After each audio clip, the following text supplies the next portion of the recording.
ಪದ್ಧತಿಯಲ್ಲಿ ಇದರ ಏಕಮಾನ ನ್ಯೂಟನ್ನಿನ ಚಲನೆಯ ಎರಡನೇ ನಿಯಮ. ಯಾವುದೇ ಕಾಲದ ಸಂವೇಗದಲ್ಲಿ ಆಗುವ ಬದಲಾವಣೆಯ ದರವು ಅದರ ಮೇಲೆ ಪ್ರಯೋಗವಾದ ಬಲಕ್ಕೆ ನೇರ ಅನುಪಾತದಲ್ಲಿ ಬಲದ ದಿಕ್ಕಿನಲ್ಲಿಯೇ ಇರುತ್ತದೆ. ಎರಡು ಶಬ್ದಗಳನ್ನು ನೀವು ಕೇಳಬಹುದು. ಸದಿಶ, ಅದಿಶ. ಸದಿಶ, ದಿಶ ಅಂದ್ರೆ ದಿಕ್ಕು, ಸ ಅಂದ್ರೆ ದಿಕ್ಕನ್ನು ಹೊಂದಿರೋದು. ಇದು ದಿಕ್ಕನ್ನು ಹೊಂದಿದೆ ಅಂದ್ರೆ ಯಾವುದೇ ಒಂದು ನಿರ್ದಿಷ್ಟ ದಿಕ್ಕಿನಲ್ಲಿ ಅದು ಚಲಿಸ್ತಾ ಇದೆ ಅಂತ. ಅದಿಶ ಅಂದ್ರೆ ದಿಕ್ಕನ್ನು ಹೊಂದಿಲ್ಲ, ಯಾವುದೇ ದಿಕ್ಕನ್ನು ಹೊಂದಿಲ್ಲ, ಅದು ಯಾವ ದಿಕ್ಕಿನಲ್ಲಾದ್ರೂ ಚಲಿಸಬಹುದು. Okay, yes. ಎರಡು ರೀತಿ ಪರಿಮಾಣಗಳು ಇರ್ತವೆ. ಪರಿಮಾಣ ಅಂದ್ರೆ ಗೊತ್ತಲ್ಲ, ಪರಿಣಾಮ ಬೇರೆ, ಪರಿಮಾಣ ಬೇರೆ. ಪರಿಣಾಮ ಅಂದ್ರೆ ಎಫೆಕ್ಟ್, ಪರಿಣಾಮ ಅಂದ್ರೆ ಏನು? ಎಫೆಕ್ಟ್. ಪರಿಮಾಣ ಅಂದ್ರೆ ಕ್ವಾಂಟಿಟಿ. ಪರಿಮಾಣ ಅಂದ್ರೆ ಏನು? ಕ್ವಾಂಟಿಟಿ ಅಂದ್ರೆ ಯಾವ ಪರಿಮಾಣದಲ್ಲಿದೆ. ಓಕೆ, ಯಾವ ಪರಿಮಾಣ. ಅದರಲ್ಲಿ ಸದಿಶ ಪರಿಮಾಣ, ಅದಿಶ. ಸದಿಶ ಅಂದ್ರೆ ದಿಕ್ಕನ್ನ ಹೊಂದಿದೆ ಅಂತ, ಅದಿಶ ಅಂದ್ರೆ ಇದು ದಿಕ್ಕನ್ನ ಹೊಂದಿಲ್ಲ ಅಂತ. ಈಗ ಉದಾಹರಣೆಗೆ ವೇಗ ಇದೆಯಲ್ಲ, ವೇಗ ಇದು ಸದಿಶ ಪರಿಮಾಣ. ಜವ ಇದೆಯಲ್ಲ, ಅದು ಅದಿಶ ಪರಿಮಾಣ. ನಾವು ವೇಗವನ್ನ ವೆಲಾಸಿಟಿ ಅಂತ ಕರಿತೀವಿ ಇಂಗ್ಲಿಷ್ ಅಲ್ಲಿ, ಜವವನ್ನ ಸ್ಪೀಡ್ ಅಂತ ಕರಿತೀವಿ. ಓಕೆ, ನಾವು ಆಡ ಭಾಷೆಯಲ್ಲಿ ಉಲ್ಟಾ ತಿಳ್ಕೊಂತೀವಿ. ಉಲ್ಟಾ ಅಲ್ಲ, ಜವ ಅಂದ್ರೆ ಸ್ಪೀಡ್, ವೇಗ ಅಂದ್ರೆ ವೆಲಾಸಿಟಿ. ಓಕೆ, ವೆಲಾಸಿಟಿ ಯಾವಾಗಲೂ ಸದಿಶ, ವೇಗ ಯಾವಾಗಲೂ ಸದಿಶ. ನಾವು ಯಾವಾಗಲೂ ಸದಿಶವಾಗಿರ್ಬೇಕು, ಅದಿಶವಾಗಿರ್ಬಾರ್ದು. ಯಾಕಂದ್ರೆ ನಮಗೊಂದು ದಿಕ್ಕಿರ್ಬೇಕು, ಗುರಿ ಇರ್ಬೇಕು. ಓಕೆ, ಈಗ ಎಲ್ಲರೂ ನಿಮ್ಗೊಂದೊಂದು ದಿಕ್ಕಿದೆಯಲ್ಲ, ಗುರಿ ಇದೆಯಲ್ಲ, ಇದನ್ನೇ ಇಲ್ವಾ? ನಾ ಅದಾಗಬೇಕು, ಇದಾಗಬೇಕು ಅಂತ ಕನಸು ಕಾಣ್ಬೇಕಾ? ಇಲ್ಲ. ನಿನ್ನೆ ಡಾಕ್ಟರ್ APJ ಅಬ್ದುಲ್ ಕಲಾಂ ಅವರು ಕನಸು ನೋಡಿದ್ರಲ್ಲ ಸ್ಟೋರಿ. ಅಂದ್ರೆ ಅವ್ರಿಗೊಂದು ದಿಕ್ಕಿತ್ತು, ಅವ್ರಿಗೊಂದು ಗುರಿ ಇತ್ತು, ನಾ ಇದು ಆಗ್ಬೇಕು ಅಂತ. ಓಕೆ, ಅವಾಗ ಅವರು ಆ ದಿಕ್ಕಿನ ಕಡೆಗೆ ಸಾಕ್ತಾರೆ. ನಮ್ ದಿಕ್ಕೇ ಇಲ್ಲ ಅಂತ ತಿಳ್ಕೊಳ್ಳಿ, ನಮ್ ಗುರಿನೇ ಇಲ್ಲ. ಗುರಿ ಇಲ್ಲ ಅಂದ್ರೆ ನಾವು ಕನ್ಫ್ಯೂಷನ್ ಆಗಿರ್ತೀವಿ. ಕನ್ಫ್ಯೂಷನ್ ಆಗಿದ್ದರೆ ಏನ್ ಮಾಡ್ತೀವಿ? ನಾವು ಯಾವ ದಿಕ್ಕಿನ ಕಡೆನೂ ಹೋಗಕ್ಕಾಗಲ್ಲ. ಕೊನೆ ಮೂಮೆಂಟ್ ಬರುತ್ತೆ, ಲಾಸ್ಟ್ ಮೂಮೆಂಟ್ ನಾಗ ಡಿಸಿಷನ್ ತಗೊಳ್ಳೋ ಟೈಮ್ ಬರುತ್ತೆ. ಅವಾಗ ನಾವೇನ್ ಮಾಡ್ತೀವಿ? ಅದನ್ನ ತಗೊಳ್ಳಿ, ಇದು ತಗೊಳ್ಳಿ, ಅದನ್ನ ಮಾಡ್ಲು, ಇದು ಮಾಡ್ಲು, ಅದು ಮಾಡ್ಲು. ಆ ಕನ್ಫ್ಯೂಷನ್ ನಲ್ಲೇ ನಾವು ರಾಂಗ್ ಡಿಸಿಷನ್ ಮಾಡ್ಬಿಡ್ತೀವಿ. ಅದು ರಾಂಗ್ ಡಿಸಿಷನ್ ಏನಾಗುತ್ತೆ, ನಮ್ಮ ಲೈಫ್ನೇ ಬೇರೆ ದಿಕ್ಕಿಗೆ ಕರ್ಕೊಂಡು ಹೋಗುತ್ತೆ. ಓಕೆ, 10th ಮುಗಿದ ತಕ್ಷಣ ಒಂದು ಡಿಸಿಷನ್ ಮಾಡೋದಿರುತ್ತೆ, ಇಂಪಾರ್ಟೆಂಟ್ ಡಿಸಿಷನ್. ಸೈನ್ಸ್ ಮಾಡ್ಲು, ಆರ್ಟ್ಸ್ ಮಾಡ್ಲು, ಕಾಮರ್ಸ್ ಮಾಡ್ಲು, ಡಿಪ್ಲೊಮಾ ಹೋಗ್ಲು, ITI ಹೋಗ್ಲು, ಇಷ್ಟು ಬೇರೆ ಬೇರೆ. ಇನ್ನೂ ನಾ ಬರೀ ITI ಹೇಳಿದ್ದೀನಿ, ಇನ್ನೂ ಬಹಳ ದಾರಿ ಇರ್ತಾವ.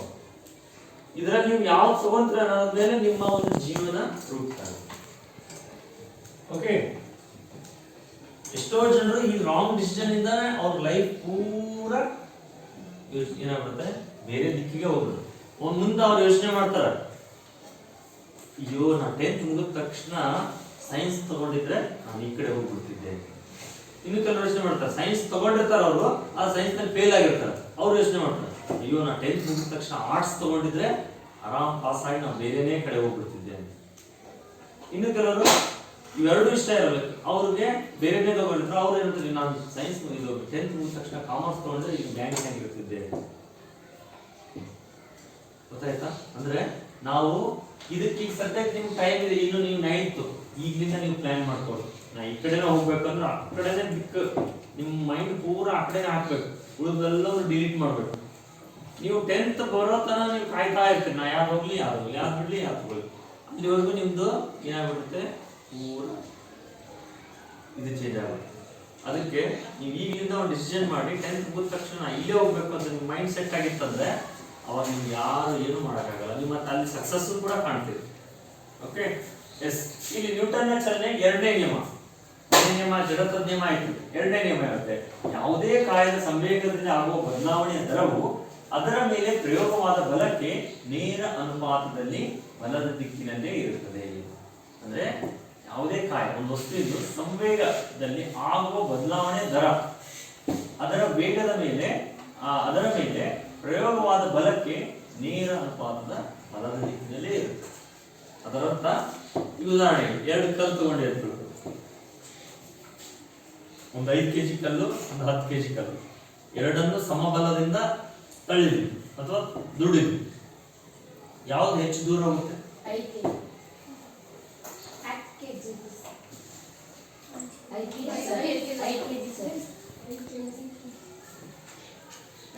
ಕಲ್ಲು, 10 kg ಕಲ್ಲು ಸಮಬಲದಿಂದ ನಾವು ತಳ್ಳಿದ್ವಿ. ಯಾವುದು ಹೆಚ್ಚು ದೂರ ಹೋಗುತ್ತೆ? 5 kg 10 kg ಅಂತ ಯಾಕಂದ್ರೆ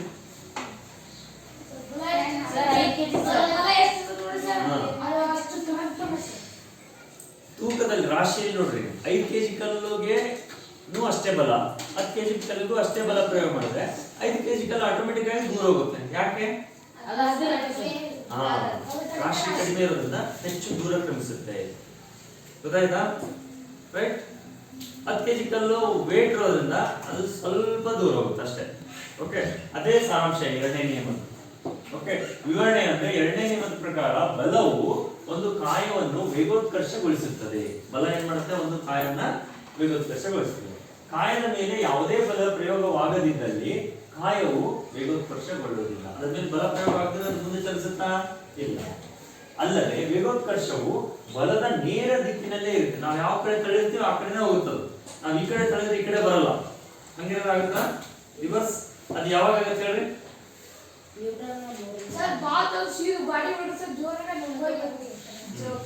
ಅದಾಯ್ತು.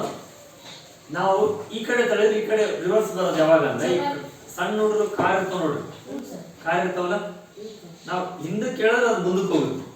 ನೋಡಿರಿ, ಆಟ ಆಡ ಕಾರ್ ಇರ್ತಾವ, ಹಿಂದಕ್ಕೆ ಹಿಂಗ್ ಹೇಳೋದು ಬಿಟ್ಬಿಟ್ರೆ ಅದು ಮುಂದೆ ಹೋಗುತ್ತೆ. ನೋಡಿರಿ, ಅದ್ರಲ್ಲಿ ಏನಿದೆ? ಅದ್ರೊಳಗಡೆ ನ್ಯೂಟನ್ನ ಮೊದಲನೇ ನಿಯಮ ಅನ್ವಯ ಆಗುತ್ತೆ. ಓಕೆ, ಬಿಲ್ಲು ಬಾಣವನ್ನ ಹಿಂದಕ್ಕೆ ಕೇಳಿದ್ರೆ ಅದು ಮುಂದಕ್ಕೆ ಹೋಗುತ್ತೆ. ಬಾಣ ನೀವು ಹಿಂದಕ್ಕೆ ಎಷ್ಟು ಜೋರಾಗಿ ಹೇಳ್ತೀರಿ ಅಷ್ಟು ಮುಂದಕ್ಕೆ. ಓಕೆ, ಬುಲೆಟ್ ಇದು ಗನ್ ಹಿಡ್ಕೊಂಡಿರ್ತೇನೆ, ಗನ್ ಹಿಂಗೆ ಇದಕ್ಕೆ ಏನು ಭುಜಕ್ಕೆ ಹಿಂಗೆ ಹಿಡ್ಕೊಂಡು ಹೊಡಿತಾರೆ. ನೋಡಿರಿ, ಫೈರಿಂಗ್ ಮಾಡ್ಬೇಕಾದ್ರೆ ಬಟನ್ ಆನ್ ಮಾಡಿದ್ರೆ ಏನಾಗುತ್ತೆ? ಅದು ಬಂದು ವಾಪಸ್ ಬೇಡ. ಓಕೆ, ಆ ರೀತಿ ಶೇ ಬಿಡೋದು, ಮುಚ್ಚರು, ಅದು ಮುಚ್ಚರು. ಯಾರು ಕಣ್ಣಿಗೆ ಬಡಿದ್ರು ತಲೆ ಬಡಿತ ಅದ್ನ್ಯಾಕೆ ತೆಗ್ದೀಗ ತೆಗೆದಿಲ್ಲ ಅವನ್ನೆಲ್ಲ. ಈ ಕ್ಲಾಸ್ನಾಗ ಅಂತಲ್ಲ ಆಟ ಆಡೋಣ, ಅವೆಲ್ಲ ಮುಚ್ಚರು. ಯಾರ್ಯಾರ ಹತ್ರ ಐತದ? ಯಾರು ಕಣ್ಣಿಗೆ ಬಡ್ದಂದ್ರೆ ಯಾರು ಜವಾಬ್ದಾರಿ? ತೆಗೆದಿಲ್ಲ ಅವನ್ನೆಲ್ಲ. ಯಾಕೆ ಯಾರು ತೋರಿಸಿದ್ರಿಲ್ಲ? ಅವನ್ನೆಲ್ಲ ಶಾಲೆಗೆ ಉಪಯೋಗಿಸ್ಬೇಡ, ಹೊರಗೂ ಉಪಯೋಗಿಸ್ಬೇಡ. ಓಕೆ, ಸಾಕದು. ಎಲ್ಲ ಎಲ್ಲೆಲ್ಲಿ ಉಪಯೋಗಿಸ್ಬೇಕು ಅಲ್ಲೇ ಉಪಯೋಗಿಸ್ಬೇಕು. ಓಕೆ, ಹಿಂದೆ ಕೇಳಿದ್ರೆ ಓಕೆ, ರೈಟ್. ಇದು ನ್ಯೂಟನ್ನ ಚಲನೆಯ ಎರಡನೇ ನಿಯಮವನ್ನು. Okay, yes. ಎರಡನೇ ನಿಯಮದ ಪ್ರಕಾರ ಬಲವು ಒಂದು ಕಾಯವನ್ನು ವೇಗೋತ್ಕರ್ಷಗೊಳಿಸುತ್ತದೆ. ಕಾಯದ ಮೇಲೆ ಯಾವುದೇ ಬಲ ಪ್ರಯೋಗವಾಗದಿದ್ದಲ್ಲಿ ಕಾಯವು ವೇಗೋತ್ಕರ್ಷಗೊಳ್ಳುವುದಿಲ್ಲ. ಅಲ್ಲದೆ ವೇಗೋತ್ಕರ್ಷವು ಬಲದ ನೇರ ದಿಕ್ಕಿನಲ್ಲಿಯೇ ಇರುತ್ತದೆ. ಬಲವು ಚಲನೆಯ ದಿಕ್ಕಿನಲ್ಲಿಯೇ ಪ್ರಯೋಗಿಸಲ್ಪಟ್ಟರೆ ಚಲನೆಯ ಜವವು ಹೆಚ್ಚಾಗುತ್ತದೆ. ಬಲದ ವಿರುದ್ಧ ದಿಕ್ಕಿನಲ್ಲಿ ಬಲವು ಪ್ರಯೋಗಿಸಲ್ಪಟ್ಟರೆ ಚಲನೆಯ ಜವವು ಕಡಿಮೆಯಾಗುತ್ತದೆ. ಸಮ ma ಸೂತ್ರದ ಸಾಮಾನ್ಯೀಕರಣ ಕಾಯದ ರಾಶಿ m ಆಗಿದ್ದು ಅದರ ಆರಂಭ ವೇಗ u ಆಗಿದ್ದಾಗ ಅಂತಿಮ ವೇಗ v, ಅದರ ಮೇಲೆ f ಬಲವು ಪ್ರಯೋಗಿಸಿದಾಗ t ಕಾಲಾಂತರಗಳಲ್ಲಿ ವೇಗವನ್ನು ತಲುಪಿದೆ ಎಂದುಕೊಂಡರೆ ಕಾಯದ ಆರಂಭ ಸಂವೇಗ ಸಮ mu ಕಾಯದ ಅಂತಿಮ ಸಂವೇಗ mv, ಕಾಯದ ಸಂವೇಗದ ದರ ಸಮ ಅಂತಿಮ ಸಂವೇಗ ಕಳೆದು ಆರಂಭ ಸಂವೇಗ ಭಾಗಿಸು ಕಾಲ ಸಮ mv ಕಳೆದು mu ಭಾಗಿಸು t. ನ್ಯೂಟನ್ನ ಚಲನೆಯ ಎರಡನೇ ನಿಯಮದ. ಓಕೆ, ಇಲ್ಲೇನೇ ನೋಡ್ರಿ, ಬಲ ಮತ್ತು ಚಲನೆಯ ನಿಯಮಗಳು ಸೂತ್ರ. ಈಗ ನಾವು ಯಾವುದೇ ನಿಯಮ ಮಾಡಿ, ಸೈಂಟಿಸ್ಟ್ ಯಾವುದೇ ನಿಯಮ ಮಾಡಿದ್ರೆ ಅದು ಕೊನೆ ಒಂದು ಸೂತ್ರ ಮಾಡ್ತಾರೆ. ಓಕೆ, ಈ ಸೂತ್ರ ಎರಡನೇ ನಿಯಮದ ಸೂತ್ರ ಏನು? F = ma. ಈ F = ma ಅಂದ್ರೆ F ಅಂದ್ರೆ ಫೋರ್ಸ್, m ಅಂದ್ರೆ ಮಾಸ್, a ಅಂದ್ರೆ ಆಕ್ಸಲರೇಷನ್ ವೇಗೋತ್ಕರ್ಷ. ಫೋರ್ಸ್ ಅಂದ್ರೆ ಬಲ, ಮಾಸ್ ಅಂದ್ರೆ ರಾಶಿ, ಆಕ್ಸಲರೇಷನ್ ಅಂದ್ರೆ ವೇಗೋತ್ಕರ್ಷ. ರಾಶಿ ಮತ್ತು ಗುಂಡ್ಲೆ ವೇಗೋತ್ಕರ್ಷ ಇವೆರಡು ಗುಣಾಕಾರ ಮಾಡಿದ್ರೆ ನಮ್ಗೆ ಏನ್ ಸಿಗುತ್ತೆ? ರಾಶಿ ಗುಂಡ್ಲೆ ವೇಗೋತ್ಕರ್ಷ. ಎಸ್, ಎಫ್ ಅಂದ್ರೆ ಏನು? ಫೋರ್ಸ್ ಅಂದ್ರೆ ಏನು? ಬಲ ಬೇಕು ಅಂದ್ರೆ ರಾಶಿ ಮತ್ತು ವೇಗದ ಪ್ರಶ್ನೆಯನ್ನು ಗುಣಾಕಾರ ಮಾಡಬೇಕು. Okay, F is equal to ma. ಈಗ ನಮ್ಗೆ m ಬೇಕಂದ್ರೆ ಏನ್ ಮಾಡಬೇಕು? m is equal to ಏನಾಗುತ್ತೆ ಹೇಳಿ? ಹಾ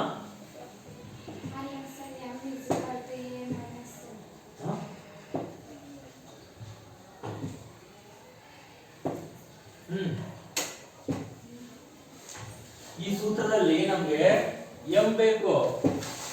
m is equal to ಏನಾಗುತ್ತೆ? ಗಣಿತದ ಟೆಕ್ನಿಕ್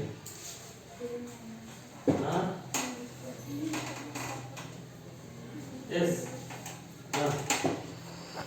ಹೇಳ್ರಿ.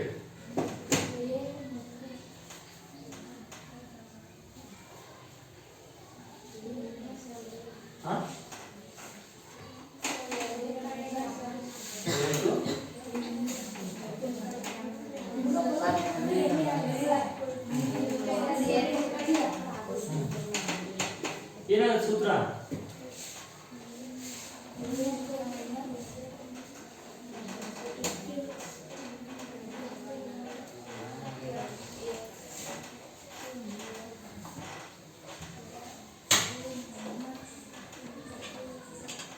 ಒಂಬತ್ತನೇ ಕ್ಲಾಸ್ ನೀವು ಸಣ್ಣವರಲ್ಲ, ಇನ್ನೊಂದು ಸ್ವಲ್ಪ ಕೆಲವೇ ತಿಂಗಳಲ್ಲಿ 10th ಕ್ಲಾಸ್ ಆಗ್ತೀರಿ.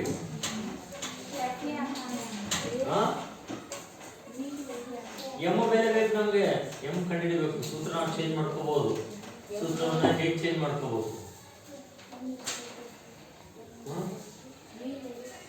ಇಲ್ಲಿ ಗುಣಾಕಾರ ಚಿಹ್ನೆ ಇದೆ, ಗುಣಾಕಾರ ಚಿಹ್ನೆ ಈ ಕಡೆ ಬಂತಂದ್ರೆ ಅದೇನಾಗುತ್ತೆ? ಇಲ್ಲಿ ಭಾಗಾಕಾರ ಆಗುತ್ತೆ. ಎಫ್ ಎಫ್ ಎಫ್ ಇದ್ದಲ್ಲೇ ಇರಲಿ, ಎಂ ನ ಇಲ್ಲೇ ಇರಲಿ, ಏನ್ ಈ ಕಡೆ ಕಳಿಸೋಣ. ಈಗ ಈ ಕಡೆ ಕಳಿಸಿದ್ರೆ ಗುಣಾಕಾರ ಈ ಕಡೆ ಬಂದಾಗ ಏನಾಗುತ್ತೆ? ಭಾಗಾಕಾರ ಆಗುತ್ತೆ. F upon A. Okay, F is equal to M A ಅಂದ್ರೂ ಒಂದೇ, M is equal to F upon A ಅಂದ್ರೂ ಒಂದೇ. ಓಕೆ, ಈಗ ಎ ಇಸ್ ಈಕ್ವಲ್ ಟು ಏನಾಗುತ್ತೆ ಹೇಳ್ರಿ?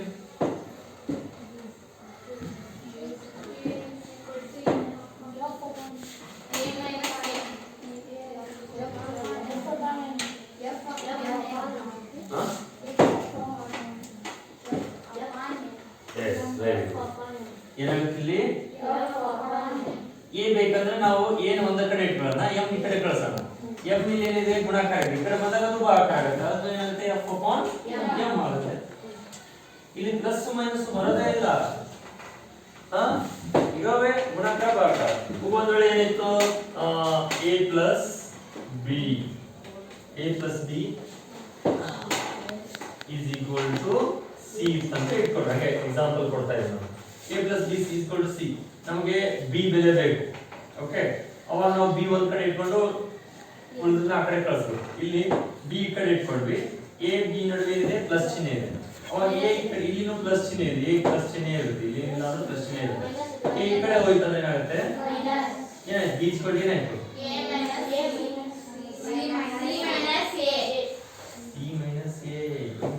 ತಪ್ಪಾಗುತ್ತೆ. ಗೊತ್ತಾಯ್ತಾ? ಇಲ್ಲಿ ಎ ಹೋಯ್ತು, ಸಿ ಇದ್ದಲ್ಲೇ ಇದೆ, ಎ ಅಷ್ಟೇ ಹೋಯ್ತಂದ್ರೆ ಸಿ ಮೈನಸ್ ಸಿ ಆಗುತ್ತೆ. ಬಹಳ ಇಂಪಾರ್ಟೆಂಟ್. ನೆಕ್ಸ್ಟ್ 10th ಗೆಲ್ಲ ಇದ್ರ ಮೇಲೆ ಇರ್ತದೆ ಡೆರಿವೇಷನ್ಸ್. PUC ಅಲ್ಲಿ ಸೈನ್ಸ್ ಅಲ್ಲಿ ಅಂತೂ ಇವೆ, ಫಿಸಿಕ್ಸ್ ಬರ್ತದೆ. ಇದು ನೀವು ಗಣಿತ ಅಂತ ಅಷ್ಟೇ, ಗಣಿತಕ್ಕಷ್ಟೇ ಸೀಮಿತ ಅಲ್ಲ, ಗಣಿತ ವಿಜ್ಞಾನಕ್ಕೂ ಕೂಡ ಅನ್ವಯ ಆಗುತ್ತೆ. ಫಿಸಿಕ್ಸ್ ನಲ್ಲಿ ಅರ್ಧ ಲೆಕ್ಕನೇ ಇರ್ತಾವ, ಇವೇ ಇರ್ತವೆ. ಸುಮ್ಮನೆ ಏನು ಈ ಕಡೆ ಕುಡ್ಸೋದು ಆ ಕಡೆ ಹೋಯ್ತಂದ್ರೆ ಕಳೆದಾಗುತ್ತೆ. ಈಗ ಅದೇ ಒಂದ್ ವೇಳೆ a minus B is equal to C ಅಂತ ತಿಳ್ಕೊಳ್ಳಿ, ಅವಾಗ ನಮಗೆ a ಬೆಲೆ ಬೇಕು. ಅವಾಗ ಏನಾಗುತ್ತೆ ಹೇಳಿ? a ಇಸ್ ಈಕ್ವಲ್ ಟು ಏನಾಗುತ್ತೆ? c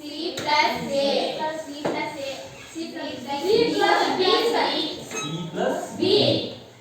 ಇಲ್ಲಿ ಪ್ಲಸ್ ಇದ್ದಾಗ ನಮ್ಗೆ ಏನು ಸಮಸ್ಯೆ ಇಲ್ಲ, c ಪ್ಲಸ್ b ಅಂದ್ರೂ ಅಷ್ಟೇ, b ಪ್ಲಸ್ c ಅಂದ್ರೂ ಅಷ್ಟೇ, b ಪ್ಲಸ್ c ಅಂದ್ರೂ ಕೂಡ ಏನು ಸಮಸ್ಯೆ ಆಗಲ್ಲ.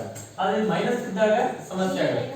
ಇಲ್ಲಿ c ಮೈನಸ್ a ಬದಲಿ ನಾವು a ಮೈನಸ್ c ಅಂತ ಬರೆದ್ರೆ ಅದು ತಪ್ಪಾಗುತ್ತೆ. ಗೊತ್ತಾಯ್ತಾ? ಪ್ಲಸ್ ಇದ್ದಾಗ ಹಿಂದ ಮುಂದೆ ಮಾಡಬಹುದು, ಆದ್ರೆ ಮೈನಸ್ ಇದ್ದಾಗ ಹಿಂದ ಮುಂದೆ ಮಾಡಕ್ಕಾಗಲ್ಲ. c ಬರೆದ್ರೆ a ಈ ಕಡೆಯಿಂದ ಈ ಕಡೆ ಹೋಯ್ತಾ ಅದು a ಮೈನಸ್ ಆಗುತ್ತೆ. Okay right? ಇದು ಕುಡಿಸೋದು ಕಳೆದಾಯ್ತು. ಗುಣಾಕಾರ ಭಾಗಾಕಾರದಲ್ಲಿ ಇಲ್ಲಿದೆ ನೋಡಿ, ಇಲ್ಲಿ ಗುಣಾಕಾರ f is equal to ma. ಅವಾಗ ಏನಾಯ್ತು ಇಲ್ಲಿ ನಡು ಗುಣಾಕಾರ ಇದೆ, ಹಾಗಾಗಿ ನಮ್ಗೆ m ಬೆಲೆ ಬೇಕು, ಅವಾಗ a ಈ ಕಡೆ ಹೋಗುತ್ತೆ, ಅವಾಗ f upon a ಆಗುತ್ತೆ. a ಬೆಲೆ ಬೇಕು, ಅವಾಗ a ಇಲ್ಲಿ ಇಟ್ಕೊಂಡ್ವಿ, m ಈ ಕಡೆ ಕಳಿಸ್ತೀವಿ, ಇಲ್ಲಿ ಗುಣಾಕಾರ ಇತ್ತು, ಈ ಕಡೆ ಬಂದಾಗ ಏನಾಯ್ತು ಭಾಗಾಕಾರ. ಓಕೆ, ಈಸ್ ಈಕ್ವಲ್ ಟು ಚಿಹ್ನೆ ಇರುತ್ತಲ್ಲ, ಇಲ್ಲಿ ಪ್ಲಸ್ ಇತ್ತಂದ್ರೆ ಈ ಕಡೆ ಹೋದ್ರೆ ಮೈನಸ್ ಆಗುತ್ತೆ, ಮೈನಸ್ ಇತ್ತಂದ್ರೆ ಈ ಕಡೆ ಹೋದ್ರೆ ಪ್ಲಸ್ ಆಗುತ್ತೆ, ಇಲ್ಲಿ ಗುಣಾಕಾರ ಇತ್ತಂದ್ರೆ ಈ ಕಡೆ ಹೋದ್ರೆ ಭಾಗಾಕಾರ ಆಗುತ್ತೆ, ಇಲ್ಲಿ ಭಾಗಾಕಾರ ಇತ್ತಂದ್ರೆ ಈ ಕಡೆ ಹೋದ್ರೆ ಗುಣಾಕಾರ ಆಗುತ್ತೆ. ಓಕೆ, ಇದು ಮೂಲ, ಇವು ಕಂಬ ಇದ್ದಂಗೆ, ಯಾವುದು ಗಣಿತದ 4 ಕಂಬಗಳು. ಓಕೆ, ಇದ್ರ ಮೇಲೆ ಬಿಲ್ಡಿಂಗ್, ಗಣಿತದ ಬಿಲ್ಡಿಂಗ್ ಕಟ್ಟೋದು. ಈ ಕಂಬ ಸ್ಟ್ರಾಂಗ್ ಇತ್ತಂದ್ರೆ ನಿಮ್ ಬಿಲ್ಡಿಂಗ್ ಎಷ್ಟು ದೊಡ್ಡದಾರ ಕಟ್ಬೋದು. ಓಕೆ, ನೀವು ಗಣಿತಕ್ಕೆ ಯಾಕೆ ಕಷ್ಟ ಅಂತ ಹೇಳ್ತಾರೆ, ಯಾಕೆ ಗಣಿತ ಕಬ್ಬಿಣ ಕಡಲೆ ಅಂತ ಅಂದ್ರೆ ಈ ಕಂಬಗಳು ಸ್ಟ್ರಾಂಗ್ ಇರಲ್ಲ. ಈ ಕಂಬಗಳು ಸ್ಟ್ರಾಂಗ್ ಆಯ್ತು ಅಂದ್ರೆ ಎಂತ ಲೆಕ್ಕರ ಕೊಡಲಿ, ನೀವು ಆರಾಮಾಗಿ ಮಾಡ್ಬೋದು. ಓಕೆ, ಅದಕ್ಕೆ ಮೊದಲು ಆ ಕಂಬಗಳನ್ನ ಸ್ಟ್ರಾಂಗ್ ಮಾಡ್ಬೇಕು. ಎಲ್ಲ 6 ವಿಷಯಗಳಲ್ಲಿ ಅತಿ ಈಸಿ ಸಬ್ಜೆಕ್ಟ್ ಅಂದ್ರೆ ಗಣಿತನೇ. ನಿಜವಾಗ್ಲು ಗಣಿತ ಬಹಳ ಈಸಿ, ಯಾವಾಗ ನಾವು ಅದನ್ನ ಅರ್ಥ ಮಾಡ್ಕೊಂಡ್ರೆ, ತಿಳ್ಕೊಂಡ್ರೆ, ಅದನ್ನ ನಾವು ಅದ್ ನೋಡಿ. ಗಣಿತಕ್ಕೆ ಜಾಸ್ತಿ ಬೈಪಾಟ್ ಮಾಡೋ ಅವಶ್ಯಕತೆ ಇಲ್ಲ. ಬೈಪಾಟ್ ಮಾಡೋ ಅವಶ್ಯಕತೆ ಇದೆಯಾ? ಇಲ್ಲ. ಕೆಲವೊಂದಷ್ಟೇ ಸೂತ್ರಗಳು, ಆ ಸೂತ್ರಗಳು ಬೈಪಾಟ್ ಮಾಡ್ಕೊಂಡ್ರೆ ಆಯ್ತು, ನಮ್ ಲೆಕ್ಕ ನಾವೇ ಮಾಡ್ಕೋಬಹುದು. ಅವ್ ಲೆಕ್ಕ ಎಂತವರ ಕೊಡ್ಲಿ ನಾವು ಮಾಡ್ಬೋದು. ಅದಕ್ಕೆ ಇವು 4 ಸ್ಟ್ರಾಂಗ್ ಇರಬೇಕು. ಈ ಅಂಶಗಳನ್ನ ನೀವು ಮೊದಲೇ ಪರ್ಫೆಕ್ಟ್ ಆಗ್ಬೇಕು. 9ನೇ ಕ್ಲಾಸ್ ಬಂದಿದ್ರೆ